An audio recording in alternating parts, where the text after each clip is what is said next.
So I want to talk to you about SSD data evaporation.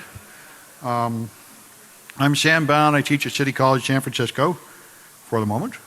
And so let's talk a bit about data remnants. This is an old issue. If you have one of these magnetic hard drives and you write a file on the disk and you delete the file, it just remains on the disk. And if you reformat the disk, the file just remains on the disk. So this is computer forensic people love this because you can get the evidence from perps that think they've deleted stuff. The only time that data gets erased is when you write on top of those sectors where the data was stored. So that's good, clean fun. And we know these things. I'm not going to bother demonstrating them. If you empty the recycle bin, that doesn't do anything. Formatting the drive doesn't do anything. Those just mark those clusters available for all practical purposes, but they don't erase the data. So forensics people have gotten used to a couple of luxurious things that computer forensics people do that other kinds of forensics people don't have. One of them is they can recover deleted stuff.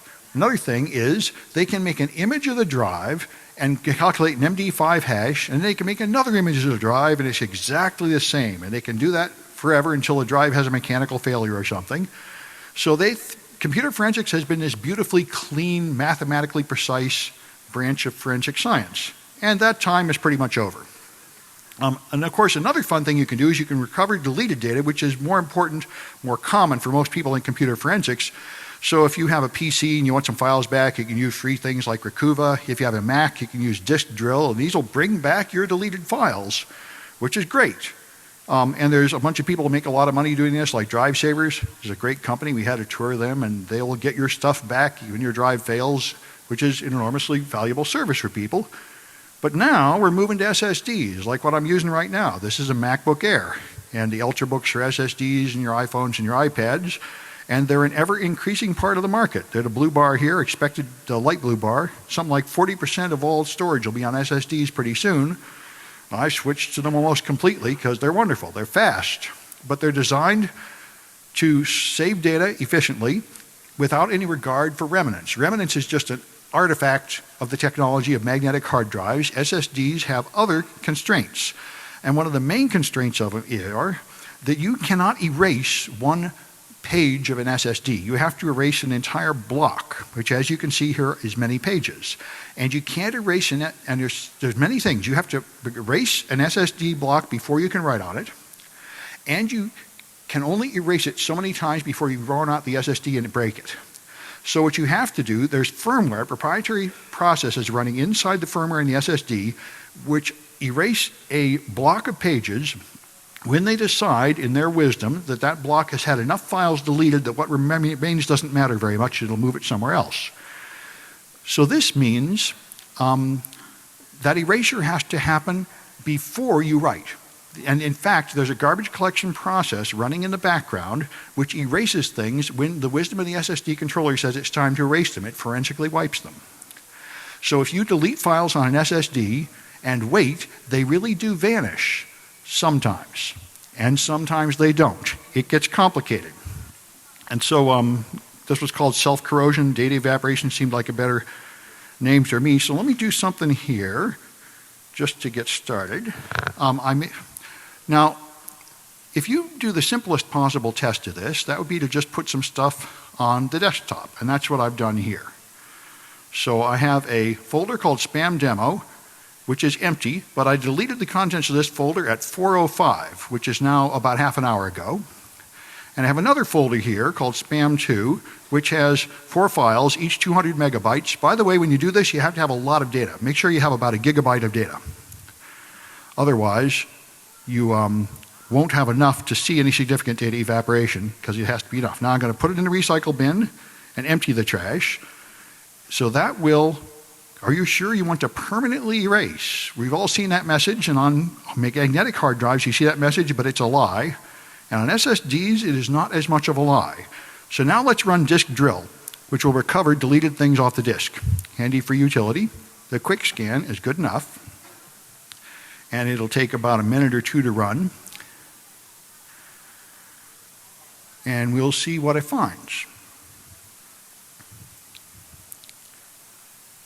And maybe, yeah, I'm impatient enough to go back to the slides while this happens. All right. And here, I'm just cut ahead to the chase. What happens, I did this many times sitting early in the morning at Starbucks a few months ago. The time it takes to erase the files I've deleted and really remove them is random, up to an hour on the Mac. So the quick scan is finished. Let's see what it found. It found users, my name, desktop, spam2. It found all 5 files in spam2, but the ones in the older folder there are all gone. There were 5 files. I deleted them half an hour ago. Now they're completely gone and unrecoverable. That's the essence of this talk right there. The only remaining interesting fact is how strange and random this is. So I have all 5 files there. I'll run this thing again at the end, and we'll probably see that some of them are gone by then, although probably not all of them. So those are the results, and you see a frequent result is it erases some of the files, but not all of them, and then another pass comes through later. I'm not able to detect any pattern here. So in the wisdom of the people that made the controller for the Mac SSD, it can take up to an hour for it to complete garbage collection for things on the desktop. Now, you can run this command and see if your machine is supporting trim. In order for this to happen, something has to happen with SSDs that does not happen with magnetic hard drives at all. They have to know when you delete a file. Normally, your drive does not know when the operating system has deleted a file. But SSDs need to know when you delete a file, and you do that through the trim command, which is only supported by the very latest versions of operating systems, and only if you have your drive running in SATA mode and AHCI.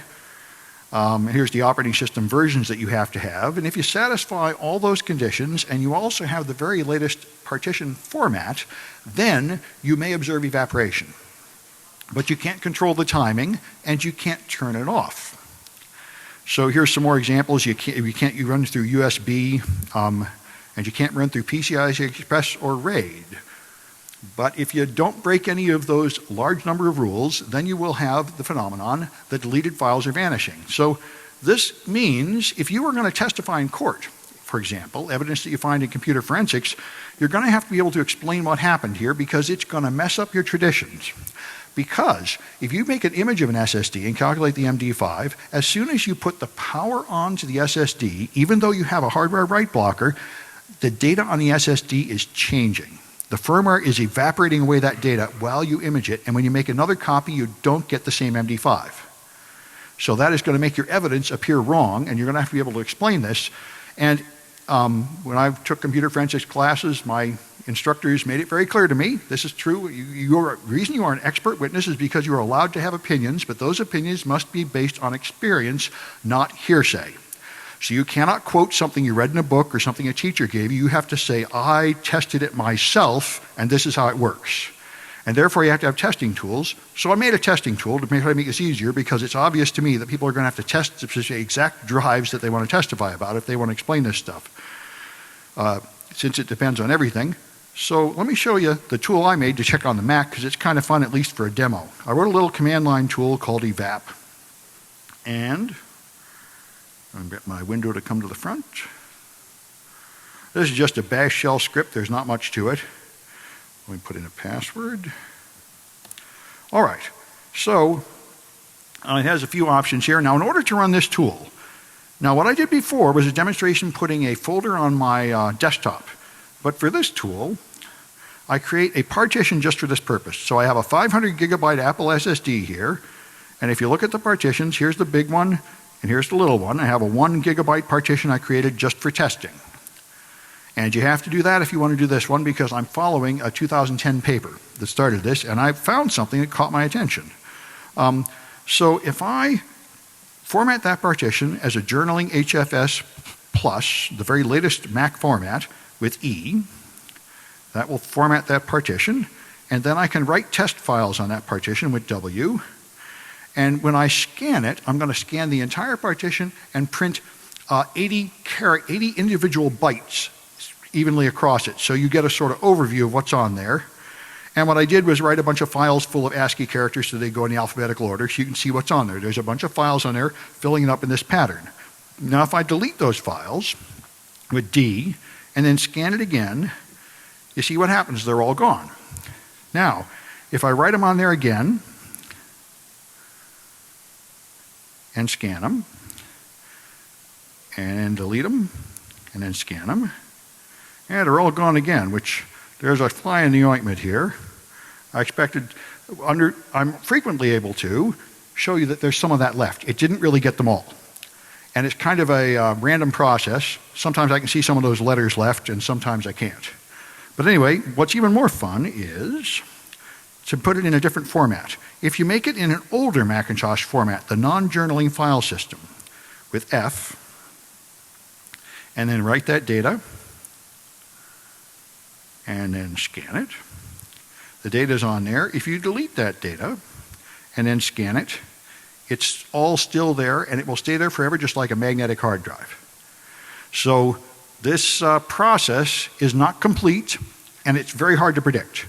And by the way, if you're a crook and you want to not get caught, you can't trust this evaporation to thoroughly remove all the data either, because some of the data you put in there will not fill enough of those blocks, and it'll decide to leave them wait till later. So it does not erase 100% of the data. And I have another format, some more commands in here that take a little longer to run, where you fill the entire thing with X's and then erase it, and then measure how many X's are left.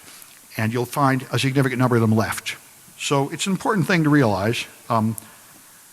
And that's the main point here. All right. Now, I had another demo, which is not going to work. My SSD has failed.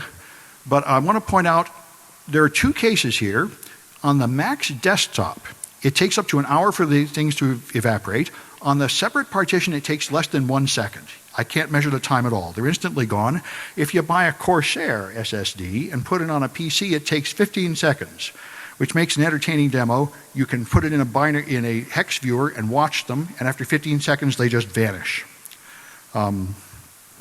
So I can't give you that demo because my SSD just failed. And I think that's all I have to tell you. Are there any questions?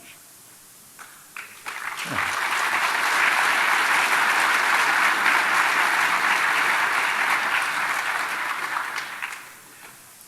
Well, if I don't have any questions in here, I'll just hang out in the hallway to see if anybody wants to hear any more about this.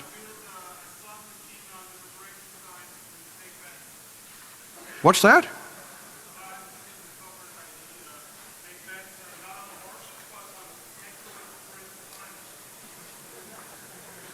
Immigration? Sorry, I can't hear the question. I'm sorry, I still can't hear the question. Why don't you come up here?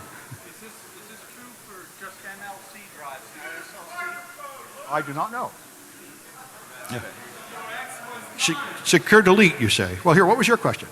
Your X was time. Why not guessing time and take bets? Guessing time and take bets. Oh. All right. Oh, by the way, I said I'd run this drill again. Let me run this drill again and see if anything interesting happened there. But I think it hasn't been long enough. Let's try this again and see what happens.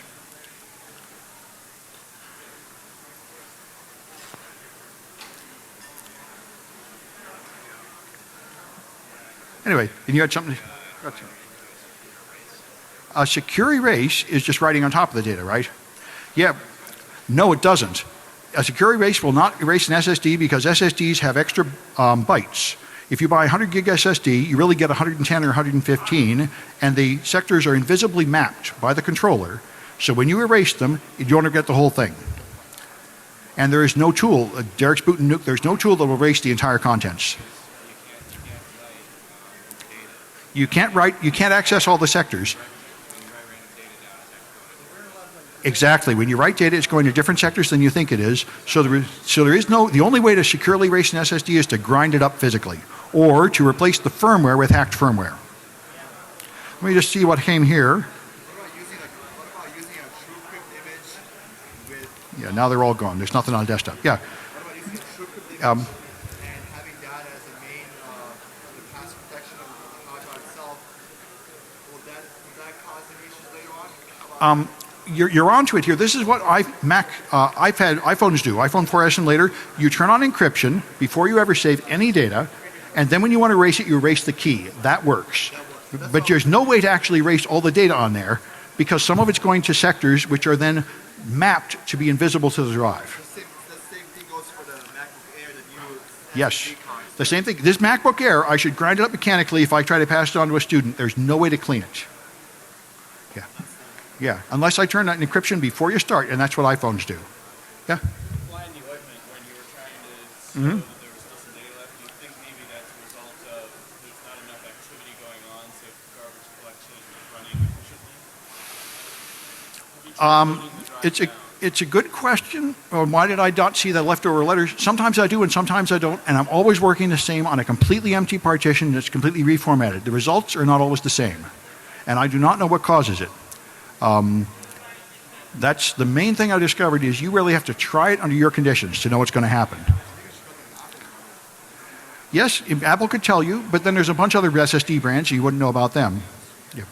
My other Yeah. question was, have you done any research in terms of whether or not the system is handing off like power commands so that it's not running a garbage collection during certain moments to save battery life on certain devices? Is that tied in at all? I don't know the answer. He's asking if you would turn off garbage collection to save power. I do not know if the computer can do that. It sounds like a good idea to me, but I haven't heard any. I haven't read anything about being able to do that. It sounds like a good idea. Here, maybe we ought to gather in the hallway. Let me get out of the way to the next person here. All right.